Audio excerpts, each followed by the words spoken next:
Hey guys, today we have an episode for you all about troublemakers, and we have some really helpful, hopefully, you'll find it helpful information. We have 14 amazing tips for you on how to deal with that kid who's being a troublemaker.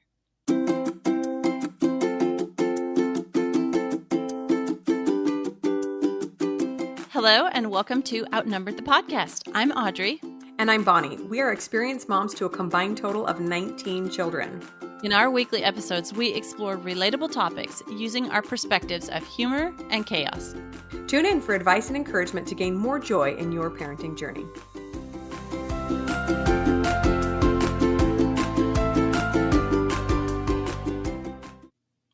Hey, you guys, we are excited to talk to you today about our topic, troublemakers. Yes, we're excited to talk about troublemakers.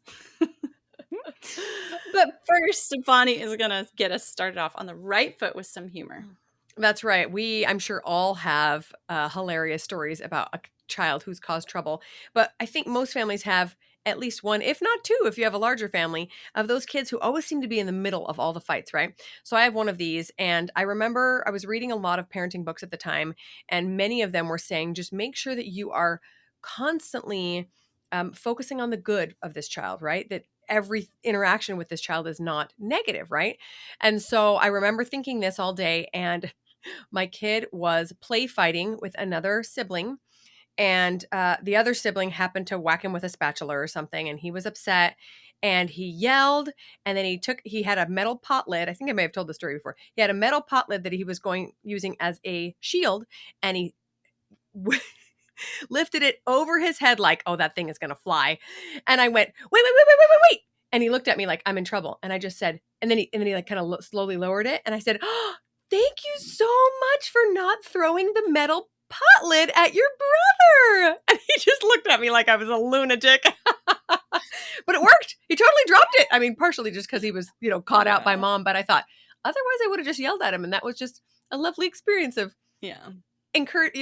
complimenting my child and not flinging a metal pot lid at his brother's head. Oh boy. Yeah, that have been some stitches involved. Oh, I know. That's good. That one was good enough to share again. If we've shared it before, I can't remember. Because we're past 200 episodes now, you guys. And so we have shared so much content here. But Bonnie and I decided to start doing something new. You guys, if you've listened to more than just a couple episodes, you know that we both have other stuff that we do besides the podcast and, the whole parent gig that we both have going on.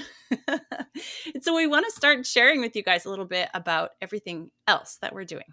Yeah, that's right. So right now what I'm working on is on a coaching program for moms who are really wanting to start a business or even just considering it, but are totally stuck and have no idea where to start. So Audrey and I have been doing something like that for a long time, some sort of side hustle, some sort of something on the side to help keep us sane for many years. So I'm actually working on a course, which will come out in the next couple of months. But in the meantime, you can download a free guide if that's something that's interesting to you. It's a free guide all about finding this passion and learning how to monetize it. So we'll include the link for that in the show notes. That is really awesome. I think that's going to be a valuable tool to a lot of moms and people out there looking for something else to do. I mean, you and I completely understand that, the need to feel like more than a mom. Okay, over at Project Run and Play, we have just released a mini collection of pajamas. So this time of year, a lot of people are thinking about sewing Christmas pajamas, or, matching family pajamas going on. So we have the cutest set of 3 patterns that is for pajama making. And we're doing some really fun deals and stuff with the release on that. So go over to Project Run and Play and check that one out too. Oh, so cute. Christmas pajamas, nothing better. Okay, so let's talk about these troublemakers. Now, first of all, we understand that the term troublemaker is probably not the most complimentary term. We're probably not calling our child this to their face, I hope. So that's our first tip. Tip number 1. Consider reframing your thoughts around this child. Because even though it's very obvious to you and probably your spouse and probably the rest of the family that this kid is the one that's in the thick of all the problems, always considering this child to be the spark in the tinder box or whatever you want to call him is not super helpful. So sometimes I like to just remind myself that nothing has really gone wrong. This child has a specific set of needs and they're not getting met. And because of that, he or she is acting out in a certain way. So maybe take just a few minutes to rephrase some of those thoughts that are cycling through your head is, oh, this kid always drives me crazy. Oh, why does this kid always fight? What is wrong with this child? Why does he, to rephrase a little bit of that and just think, what needs does this child have that are not getting met? How can I better serve this child? What personality trait does he or she have that I need to better adapt to? Yes, yes, that is so good. We have talked about not using labels on our kids in past episodes. And that is true. Once you label them a troublemaker, even if it's just in your mind, then you think of them that way Hmm. and you're like looking for that behavior in them. And if you, in your frustration, have used the word troublemaker out loud before with that child, like they're then they're thinking they're that. And Hmm. like, okay, guys, we're not judging you because we're like, we've used that I've phrase totally done before too. that. You're Yeah. such a Hmm. troublemaker. Hmm. Yep. No, because you're frustrated, and it's trouble because it's trouble for you. So Yes. one time I had a kid who was being a troublemaker, and I said, "Why are you always doing this?" And they just honestly looked at me in the face and said, "I don't know why. It's this like this thing I feel like I need to do." So then I started to think about it. Okay, hang on. I have to start thinking differently about trouble because it's trouble for me. Mm-hmm. But this is like, I don't know, you guys stick with me here for a second because it's going to sound kind of weird. But being a troublemaker is actually kind of a control issue. Hmm. So this child has figured out that if I do X, then Y happens. So I can make Y happen by doing X. Hmm. Does that make sense? Yeah. So it's like a cause and effect thing. It's a, hey, look, I can control somebody else. I can make them do Y. All I have to do is do X. And so that is a skill. That is a, I don't know what else you want to call it. It's not a skill that we like to see them doing against their siblings for bad. But what if in the future we help them through some of these things that we're going to talk about in the rest of the episode? What if we help them figure out how to use this ability to make other people react in a certain manner for good? Yes. Wouldn't that be a powerful tool that we wanted our kids to have, a powerful skill? And so some kids just kind of can innately see this. They can see, if I want this result to happen, then I can do this and this and this to make it happen. And when we help them through the rest of the things we're going to talk about in the rest of the podcast to channel that in a good or helpful or positive direction, we're actually helping this kid build a skill that, like, it's hard for me to see it this way. It's like I'm having trouble explaining it this way because it is not in me. I do not have the ability to look and see, okay, I want this end result. So I'm going to do this behavior that's going to cause this person to act that way Mm-hmm. to get that result. I don't have that skill, but some of my kids do. Mm-hmm. Mm-hmm. Yeah, and we all have this innate desire to feel powerful, right? In fact, one of the reasons that potty training is such an issue for so many parents and children is it's the first instance that your child has of really exerting some control over you. And they're like, "Woo, I got the power," and they get it and they do whatever they can to get mom to react the way they want mom to react. And sometimes that's anger, and we don't get why they would do that, but they have power all of a sudden. And so, especially this tends to happen, especially to children who are like the younger ones or in the middle. Or for me, it's one of my children who is stuck in the middle of siblings of the opposite gender, feels a little bit isolated. There's lots of different reasons, but if you can allow this child a taste of what it feels like to be powerful in a way that exhibits good, that can be a game changer. Like, hey, you can use your power for good. You can use your power to make somebody love you more and to serve and to bring love into our home instead of anger and frustration. And it takes a little bit of maturity for them to understand that, but that can be really, really life changing for them. Yes, that is so, so true. So now we're going to jump into the part of the episode where we tell you guys the tools that we use with our kids that have this tendency toward. We're just going to use the term troublemaker during this episode because it helps. It's a common term that we have, and we all know what we're talking about when we say this. But now that we've kind of flipped the script here for you guys, and you know that this is a skill that we're going to help this child channel toward good in the future. We're going to share the actual things that we do to help our kids when they have this budding skill. This budding skill of causing trouble, wreaking havoc, right? Okay, so I always love to, well, I won't say I love, but I know it's essential to try to figure out why this child's acting this way. The easiest thing to do is to just react yourself, but that doesn't get us anywhere. Figuring out what is going on in this child's life. So, a couple of ideas. Could this child be experiencing some bullying or some stress in another area of their life, and they're then acting out at home where they feel safest, right? Could they just not be having enough quality time with a parent, or there's some disconnected relationship there? Do they have specific needs not being met? These could be special needs. These could be just personality needs. I mentioned on our sensory processing episode that I have one child who has, it's called hypo, right? When they need more Mm, stimulus, right? The yeah, hyposensitivity. And if that I have child these. does not get enough stimulus, he acts out. And so this is something that has really opened my eyes to why he tends to be in the center of problems, right?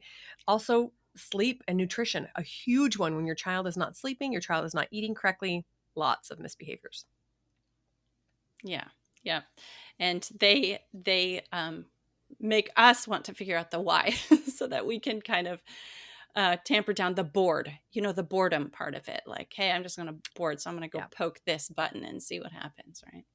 So one thing I always talk to my child about if they're doing this whole troublemaking thing is put yourself in the other person's shoes. How would you feel if you were being treated that way? It's like the golden rule from the Bible: treat others the way you want to be treated. And I definitely exercise that about uh, how would you feel if you were being treated this way? And when I ask them that question, they always respond, "No, I wouldn't like it.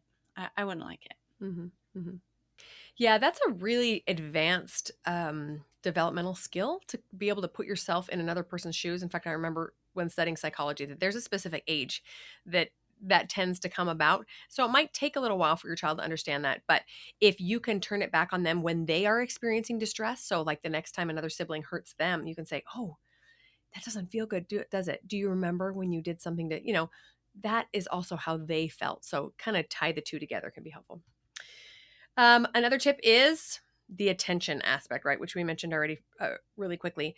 Are they looking for more attention? This comes sometimes from disconnected relationships or just from them needing more interaction. And bad attention is still attention.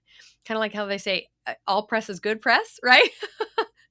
It doesn't feel good for it to be bad attention, but it's still you focusing, usually very one on one with that child. And if they're not getting enough of that in a positive way, they will elicit the bad response. Doesn't make a lot of sense to us, but that's the way their little brains work.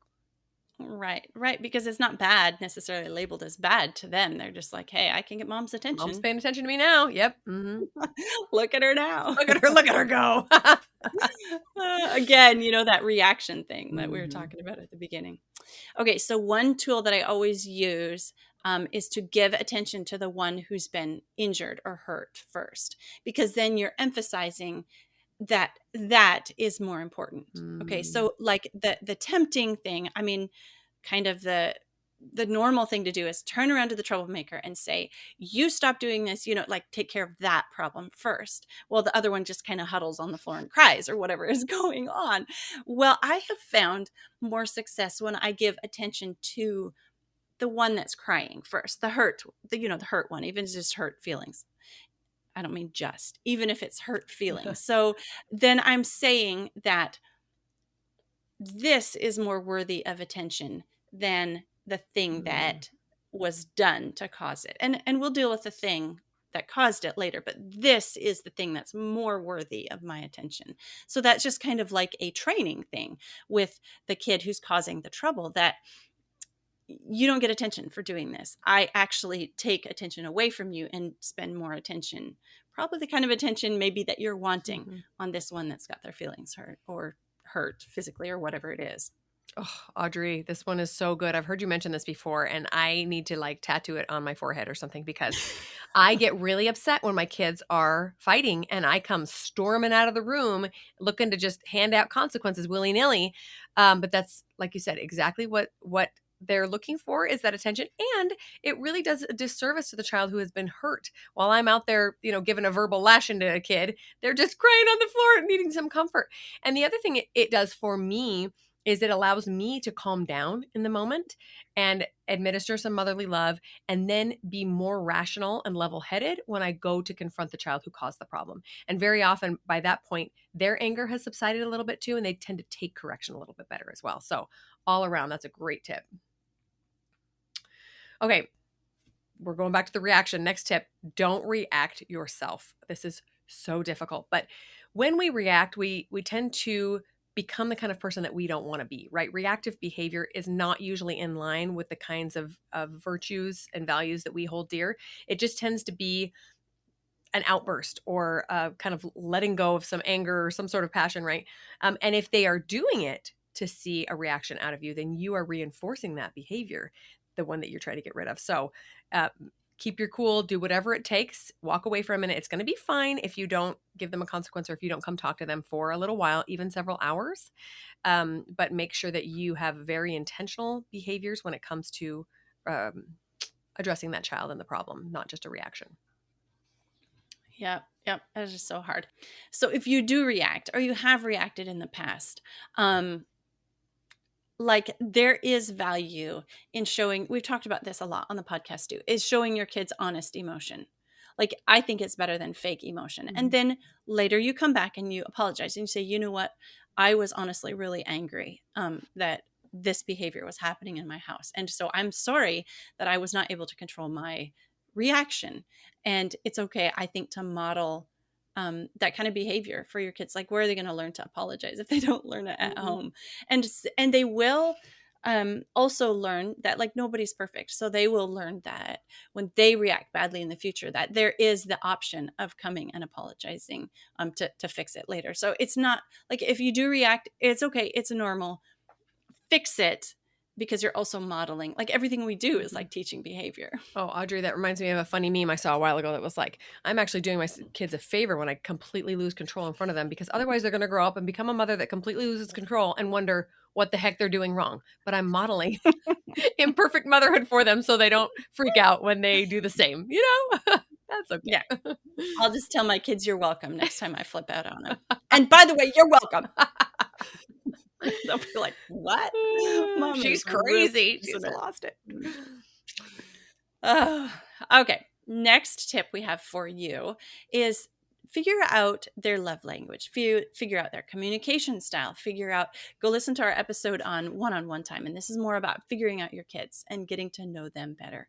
And then try, like, not immediately after, or again, it's, you're doing that reinforcing thing later and more often in the future. Try to give them the kind of love and attention that they need and they're looking for, that fills their cup, so that they're not um, looking for this attention, Mm. even any kind of attention, negative attention or whatever, later. Yeah. Yeah, that's so great. All right. So, next one. If a child gets to the point where they cannot restrain themselves and they are harming others, then they need a little moment of isolation. And honestly, this is something that I do for myself as well. I personally like to communicate that this isn't necessarily a punishment, but it is the consequence of not being able to live in harmony with your family members. So when I also get to the point where I'm losing control, try to step back, walk away, maybe lock myself in a room for a little bit in order to calm down and show up as the mom I want to be.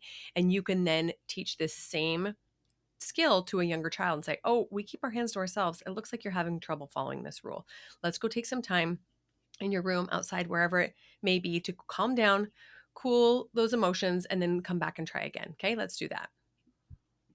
Yeah. I think I've talked about this on our episode way back when about sibling rivalry, which is one of our most popular episodes, you guys. If you're having trouble with your kids' siblings, it's fine. It's normal. But I think I talked about this back then. We have a couple different floors on our house. So I'll be like, okay, you guys can't get along. You need to be on separate floors of the house. Mm-hmm. And then all they can think about is how much they want to spend time with that child that they're not allowed to be on the same floor of the house with. All right, the next tool I use is I teach my kids about internal versus external discipline. I believe we talked about this in our episode on discipline recently. Um, so what I say to my kids is, your behavior is showing me that you're not exercising the ability to discipline yourself from inside of you. So that means I, from the outside, have to apply discipline, that external discipline, because you're not able from the inside to make yourself behave in the manner that's expected in this house. So the behavior will happen that I'm wanting in this house. It's just, are you going to make it happen, or am I going to Mhm. apply some external consequences to make it happen? Yeah, yeah. This is reminding me, a lot of what we're saying today is reminding me of our episode with Andy Martineau. It was one of our early ones. She is a parenting expert, and she talks specifically about connective parenting. So healing that relationship and teaching a child how to internally discipline themselves so that the external discipline is not as necessary. She also wrote a book too. So we'll link to that episode and to her book, because it's really some great stuff about making sure your kid has what they need from you so that they can behave better as well. Okay, so next tip goes back to my funny story at the beginning. Reward the good behavior, right? As much as humanly possible. I get it. There are some kids that you're going to be like, yeah, that doesn't exist. They don't behave in any way that I want to reward, but they do. They do. And you might have to get creative. Like, you might have to say, thank you so much for not throwing a pot lid at your sibling's face, because I could tell you really wanted to do that. Even using a past example of where they've misbehaved to praise them for not doing it. So let's say they regularly it regularly ends in a fight when they wrestle with their brother. If they have a wrestling session that ends happily, praise it, right? Any chance you get to see that child using that internal discipline, just give him all, or her, all the praise, hugs, love, lots of positive reinforcement, so they know that that's exactly the way you'd like them to behave. Yeah. And this is a point, this is with a little bit older child. This is an idea that you can actually work out, kind of a deal with them. So you can say, oh, um, we've had a discussion, we've talked about how you kind of have this impulse to, poke and cause trouble with your siblings. If you can go 3 days with where you are suppressing, you're using internal discipline and you're suppressing this ability to, you know, control them for bad, get a bad reaction, because you know how to do it. If you can do that, not do that for 3 days, then what would you like for a reward, right? And just like work out a little deal with them. An Mhm. older kid, especially this, they can Mhm. think through this and they can help, and then they can apply some of that internal discipline because they're looking forward to that reward and they want that more than they want to practice their little skill of making people react. Mhm. Okay, the next tip we have for you is it involves 20-year vision. 20-year vision. All the time on this podcast, we talk about our family has this 20-year vision, and we just talk to our kids about it often. And so, in a case like this with a child that's being a troublemaker, we say, how do you want your family, your siblings to feel about you in 20 years? Do you want them to want to spend time around you? What do you envision your relationship with your siblings or with your family in 20 years? Like, we envision a family that's close and loves to be together and wants to spend time together, and we want you to be a part of that. And so, like, wouldn't you like that? Like, you have some really neat siblings and you're a really neat person too. Don't you think that it would be awesome in the 20 years when we're all grown-ups Mhm. to spend time together? Mhm. And ask them to do a little forward thinking, a little play acting. Like, what do you see? Like, what do you see? Where do you see yourself living? Like, how do you see? Tell me what would happen if you got together with your sibling in 20 years. Like, what are you guys going to do? How old are you going to be? You start there, something concrete that they Mhm. can imagine. Okay, so right now you're 10. In 20 years you'll be 30. Oh yeah, okay, 30. So how old would your sibling be? Like, and they kind of get into that. And then you're like, okay, now tell me about an interaction that the two of you have when you're 30 and 32. Like, what's that like? So that is something that they can really get into, and it helps them think forward past this time when they're bored or they're seeking attention or they feel like they're competing for their parents, whatever, and they just are stuck in this house together, right? So, like, when you're not stuck in the house together, don't you Mhm. want to be together by choice?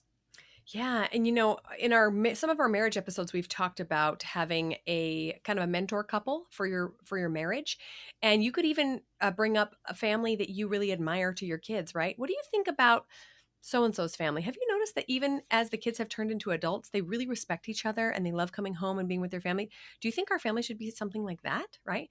And it's also okay to bring up an example that's maybe not the ideal, right? And think, I don't really love how these two people get along. How can we avoid ending up Yeah. where we're always fighting or where there's contention in our home? I think that's a great idea.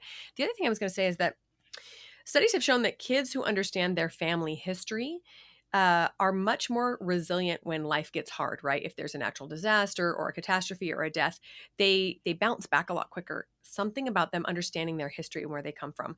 And I would say that forward thinking is just as important for them to think that their problems really are not as big as they seem today, that in 3, 5, 10 years, they're not even going to remember them, and they're going to have other things that are on their plate. And to look forward to this time of being an adult or getting along with their siblings in a different capacity can really broaden their horizons and help them to see past some of the little squabbles of today. Yes, that is so helpful. It gives them a little tool to use when they have this little impulse or this little urge to work on their skill. Yeah, totally. Okay, so going back to what Audrey was talking about at the beginning of this episode, and that is helping your child channel this desire to have power over someone and elicit a reaction in a positive way. So we wanted to share just a couple of tips we have for teaching them how to do this. Okay. The first thing that came to my mind was like a secret Santa type thing. You don't have to call it that if it's not Christmas, whatever.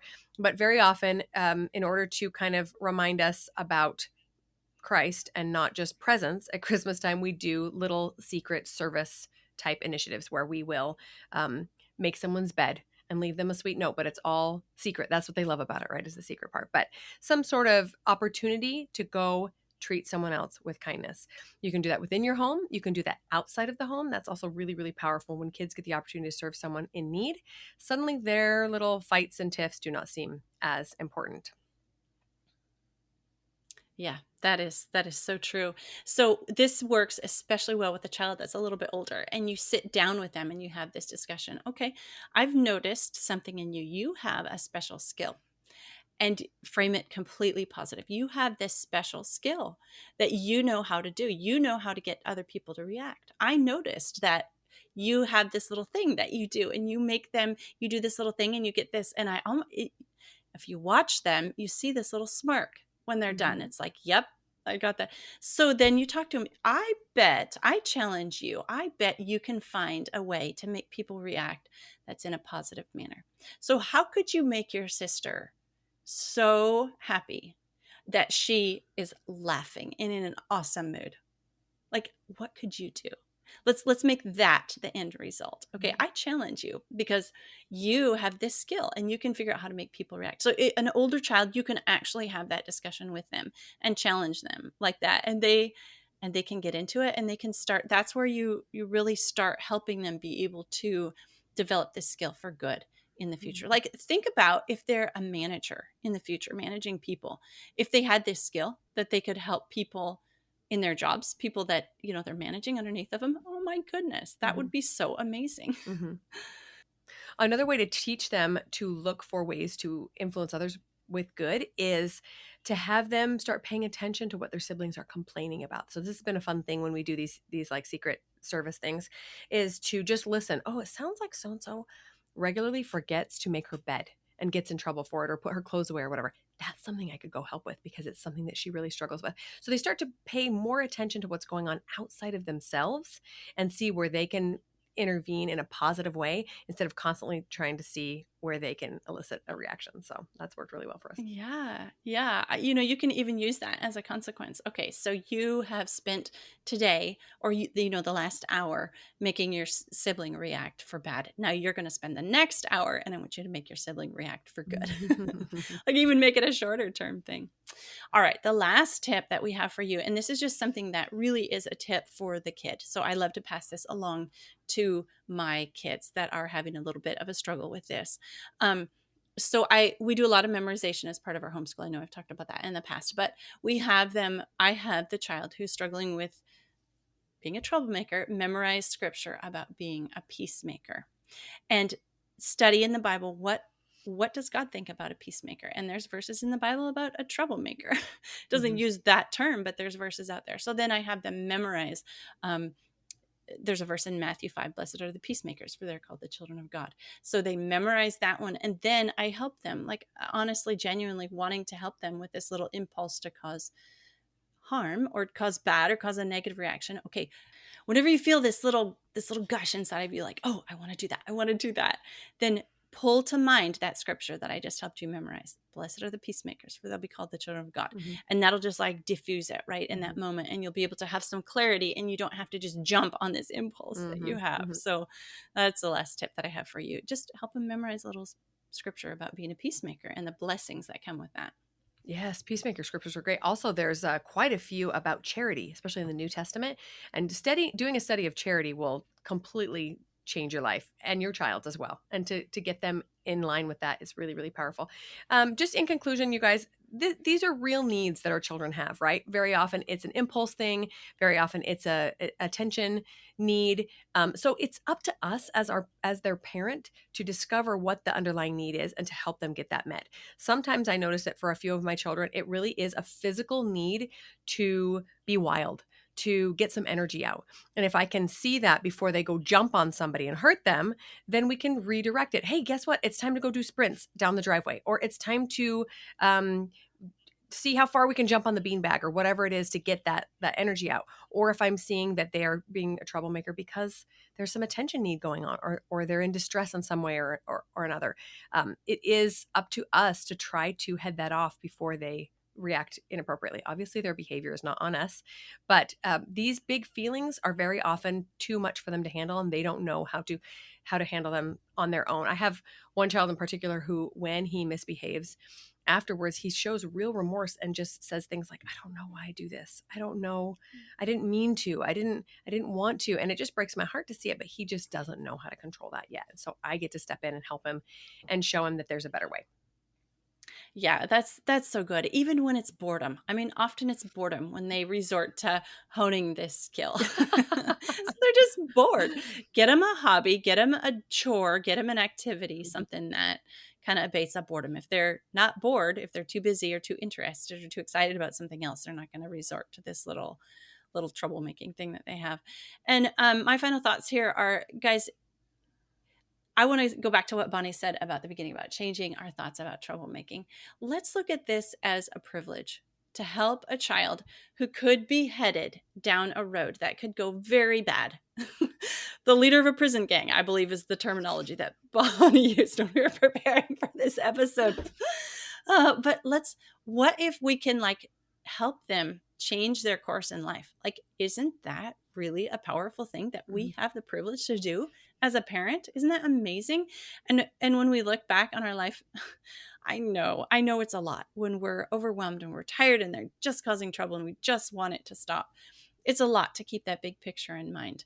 But I don't know, some 20-year vision for ourselves. What if we look back on our family in 20 years and we look around us at our family and they like each other and they like to hang out and they're good, genuinely good people who are striving to add good to the world.